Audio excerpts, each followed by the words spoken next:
देखिए, आज 2025 का पहला दिन है और जैसे ही भाजपा की सरकार बनी, माननीय विष्णुदेव साय जी ने सुशासन की बात कही है कि हम राज्य पे सुशासन स्थापित करेंगे।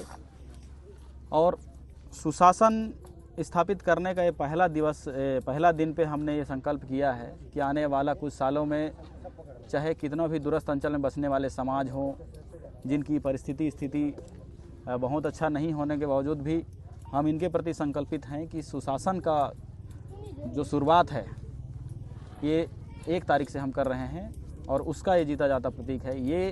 इसको ये मत समझिए कि हम केवल बाल काट रहे हैं, नहीं, हम एक समाज के उन छोटे बच्चों को गढ़ रहे हैं जो आने वाले यही हमारे क्षेत्र के भविष्य हैं।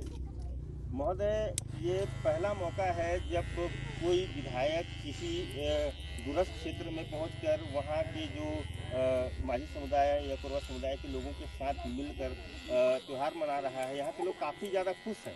इसके बारे में आपका क्या कहना है?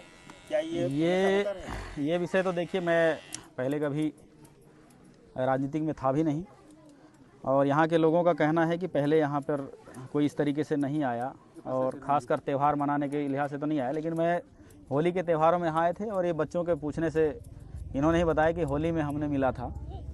तो देखिए, जब तक हम इन तक नहीं पहुँचेंगे तब तक इनकी परिस्थिति को हम आकलन नहीं कर पाएंगे और जब तक उन बारीकियों को नहीं जानेंगे तब तक जो सुशासन का अर्थ है हम स्थापित नहीं कर पाएंगे। और विष्णुदेव साय जी का यदि संकल्प है तो उनके तरफ से आज मुझे विधानसभा क्षेत्र सीतापुर का प्रतिनिधित्व मिला है, तो मैं पूरी मनसा से, पूरे निष्ठा से मैं इस संकल्प के रास्ते में आगे बढ़ूंगा। और मेरा उद्देश्य है कि आने वाला समय में जो ये देख रहे हैं आप कि इन बच्चों की स्थिति की रख रखाव या तो नहाने में, साफ़ सफाई में, ऐसा लग रहा है महीनों से बाल नहीं कटिंग किए हैं, तो ये स्थिति आने वाला कुछ सालों में आपको नज़र नहीं आएगा, ऐसा मैं विश्वास करता हूँ। इसी के लिए हम लोग काम कर रहे हैं।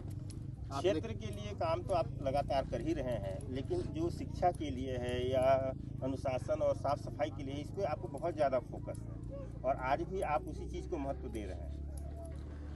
देखिए, समुचित विकास इसी को कहते हैं। हम सड़कें बना देंगे, चलने के लिए चकाचक एक सड़कों का जाल बिछना चाहिए, लेकिन अगर मानसिक विकास और शारीरिक विकास और जो लोग दूरांचल में बसे हैं उनका अगर मानसिक विकास नहीं करेंगे तो रोड पे तो ये चलेंगे, लेकिन जिस रफ्तार से और जिस मंशा से चलने की मैं कल्पना कर रहा हूँ उस स्थिति में नहीं चल पाएंगे। आज आप पिकनिक मनाए हैं, यहाँ के लोगों के लिए किस तरह का उपहार और किस तरह की व्यवस्था लेके आए हैं? ये उपहार है और उपहार स्वरूप एक उम्मीदें भी है कि आज जो हम इनको बता कर जा रहे हैं कुछ सुधार आएगा।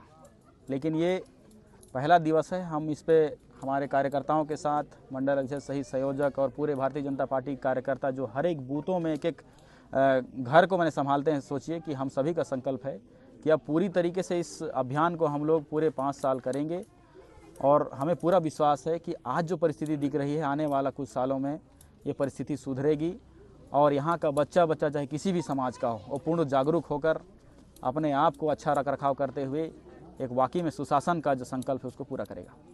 बच्चों के साथ महिलाओं को भी यहाँ तैयार किया जा रहा है। बिल्कुल, क्योंकि देखिए, माँ अगर सशक्त है, माँ अगर जागरूक है तो आने वाली उसके द्वारा जो पीढ़ी हैं उसे कहने की ज़रूरत नहीं हमको पड़ेगी।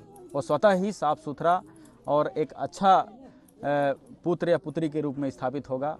इसलिए महिलाओं का योगदान चाहे घर में हो या समाज में हो, बहुत बड़ा योगदान होता है। इसलिए मैं उन्हें भी यही उम्मीद करता हूँ उनसे कि हमारे क्षेत्र में निवासरत चाहे सभी किसी भी जाति या समुदाय के हों, उनकी जिम्मेदारी बड़ी है और उस जिम्मेदारी का सबसे बड़ा पहला जो कदम है अपने आप को उस रूप में ढालना कि उसके बच्चे उसको देखकर उससे प्रेरणा लें।